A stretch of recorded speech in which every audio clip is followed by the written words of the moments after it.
An old man is laying in a bed.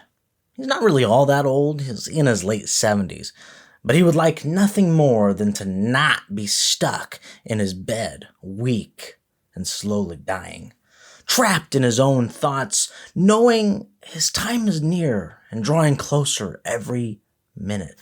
This man is extremely wealthy. He has very few friends, many posers. His whole life has been that of being the weird outcast. From the beginning until now, he has lived his life to prove himself worthy, to silence the naysayers, and to gloat in his superiority when others scoffed at his insignificance.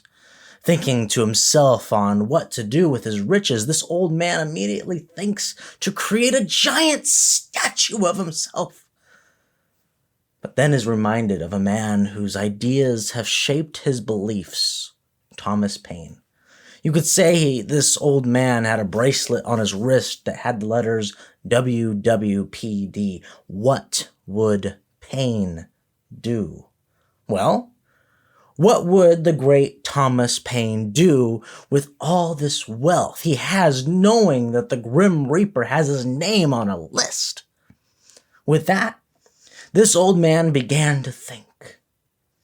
In this episode of Ricky's Historical Tidbits, I will share with you the story of James Lick.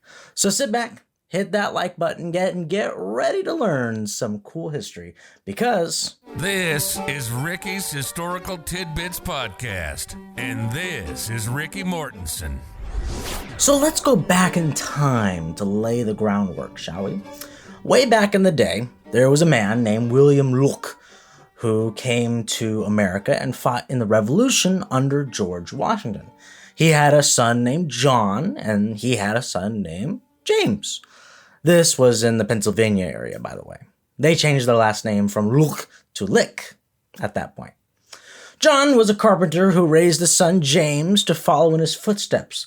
And after he was sufficiently educated at 13 years old, he was put into an apprenticeship where he learned carpentry and cabinetry. His father was strict and harsh, but James became extremely skilled at his work. Soon, when he was 21 years old, he caught the eye of a young lady named Barbara. He loved her, and as things go, she got knocked up. James went to her dad, who owned a big fancy mill, and asked for her hand in marriage. And maybe he didn't mention that she was pregnant, or her dad just didn't care, but her dad replied by putting him down, asking if he had any money or had any business, and then told James that he could marry her when he has a big fancy mill like his. James turned around, yelled back at him, "Someday I will own a mill that will make yours look like a pigsty." James left town for Baltimore at that point, where he learned to make pianos. Soon he moved to New York, where he opened up his own shop, and that's when he noticed, after a few years, that the majority of his pianos were being shipped down to Argentina. So when he was 25 years old, in 1821, he moved to Argentina. But Argentina was not all that grand. The country at the time was full of violence and all kinds of death. He felt like death most of the time from all the different diseases and viruses that he hadn't been exposed to before as well. And after a few years, he just couldn't take it anymore. He wrote back home this: "1 minute in the clouds of heaven, and the next in the depths of the sea, and death always before my eyes in 10,000 forms. This is far from peaceful living. I would not wish it on my worst enemy." Eventually, he got sick and tired of it and left Argentina, selling his company and taking a year vacation to tour Europe. On his way back, the ship was overtaken by some Portuguese pirates, where he was taken prisoner to Montevideo, Uruguay. Somehow, he was able to escape, and he made it to Buenos Aires by foot, which was 150 miles. From there, he needed to find a job to get back to the United States, so he started working in the fur trade. He did pretty darn good by that too, saving up $40,000, which got him a ticket back home to Pennsylvania. His plan was to meet up with his long-lost baby mama, but when she heard that he was coming to town, she, her husband, and her son left town. Hurt by all this, he went back to Buenos Aires for a little while, and then to Chile, and then to Peru, where he went back to making pianos. He had quite a bit of employees working for him as well, which made him a pretty well-off man. His shop was actually next to a young man's shop named Domingo Ghirardelli. Eventually, in the early 1840s, he saw an opportunity coming around the bend. The United States was pushing west, and tensions were brewing between the Mexicans and the Americans. Lick predicted that there would be a war, and California would be annexed into the Union. So he planned on going to this new land called California. And it took him a couple years, too, because all his workers quit and went to Mexico to fight. So he had a bunch of piano orders to fill first. But then he finished, sold all his stock, and got himself a big old iron safe, which held his $30,000 worth of gold, which today would be about $1 million, and set sail for San Francisco, which was a little old town back then. Oh, almost forgot. He also brought with him 600 pounds of his friend Ghirardelli's chocolate. He sold the chocolate out really fast. Everyone loved it. He sent a letter back to Ghirardelli telling him to come to California, and you can learn all about that in my episode about Ghirardelli, the Candyman. Back to James Lick. People in San Francisco thought he was a crazy man. He was buying up all kinds of land in town, and especially the cheap and so-called worthless agricultural land. But his intuition worked. Because 17 days after he arrived in California, some guy that you may have heard of called James Marshall, working out in the Coloma area at a mill for a guy named John Sutter, happened upon some shiny stuff. Within 2 years, that little old town of San Francisco grew 20 times its size, and much of the new houses happened to be on Lick's land. James, like most people, tried mining, but he gave up pretty quick. He put his land in control of an agent and set his sights on a nearby city called San Jose. San Jose is where he focused on agriculture and farming operations, building great wineries, and this gave him the perfect opportunity to finally make true his words way back when to his baby mama's daddy. The fanciest, biggest mill in the state, with brand new East State machinery and the fancy stuff that you could ever want in a mill, he had. He spent about $200,000, which would be today $7.5 million. And once it was finished, he hired a photographer to take a bunch of pictures and send it over to the mean old man who wouldn't let James marry his daughter, keeping his promise of making his mill look like a pigsty.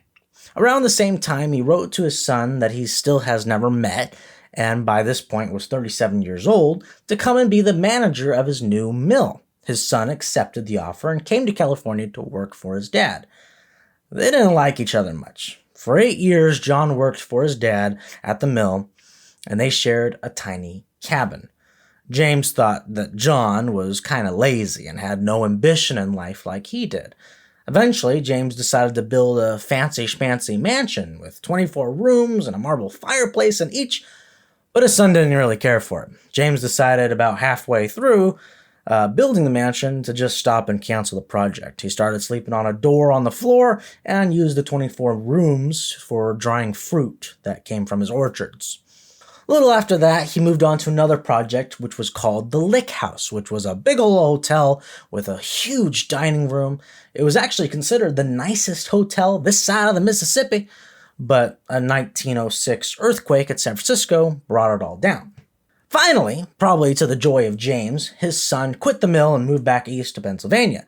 After he left, James cut out his son from the will and wrote that he did that because his son was a bad caretaker of his pet Parrot.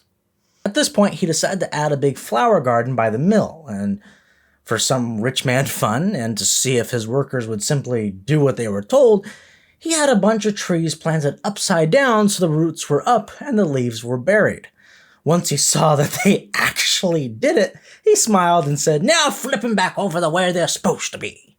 James wouldn't allow anybody to criticize him. He worked hard to get to where he was in life, and he wasn't going to let anybody badmouth him. He had some ladies visiting the mill one time and the flower garden, and they kept telling him how great and beautiful everything was. But eventually, one lady leaned over and told another girl that she'd seen better gardens over in San Francisco. James overheard that and took them out to a so-called secret garden, which was just a mustard field that was overgrown, dumped them off, and they had to find their way back. Also, one time he ordered a replica greenhouse of some fancy one over in London. He was going to give it to the city of San Jose, but some San Jose newspaper editor published an article that was unflattering. So James decided to not give it to San Jose and not even open the crates that the greenhouse came in. It wasn't even until after he died that they got it opened, and it became the Conservatory of Flowers at Golden Gate Park over in San Francisco. He continued to buy up lots of land, and by the time he died, he owned all of Santa Catalina Island down there by LA. Now, this brings us back to where we started. James Lick ended up having a stroke and was left pretty bad. He started planning his exit. He was the richest man in California at the time, having a bunch of land in San Francisco, San Jose, Lake Bigler, Catalina Island, and a big ranch down in LA. His first thought was to build a ginormous statue of him and his parents, but was convinced that it would be a target in case of an invasion by enemies of the United States. Then, he planned on clearing out all his land in San Francisco and building a pyramid larger than Giza. But eventually, he was convinced to build the biggest and best telescope and observatory. So that's what he did. He had the Lick Observatory just outside of San Jose on Mount Hamilton built. Then he gave money to build the Lick Baths in San Francisco, then founded the California School of Mechanic Arts, built Golden Gate Park and the statue of Francis Scott Key. He had the Lick Old Ladies Home built, the Pioneer Monument in San Francisco. Today, there's still a bunch of places named after Lick. My grandma went to James Lick High School, but there's also the James Lick Middle School, the Lick Wendell Merring High School, the James Lick Highway. Southern Pacific Railroad named one of their control points after him. There used to be a Lick train station, a Lick line. There was an asteroid back in 1951 named Lick. A town nearby, his hometown of Stumptown. His hometown of Stumptown in Pennsylvania was named Lickdale.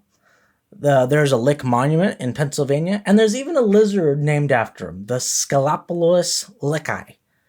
Now, do you remember in the beginning when I told you that he was a huge fan of Thomas Paine? Well, he left the mill and the garden to the Thomas Paine Memorial Association. That was a huge deal, but apparently not to them. They came and sold it the next day for a measly 18 grand. That's it for this episode. Thank you for watching. Thank you for listening. Please share and have a great day.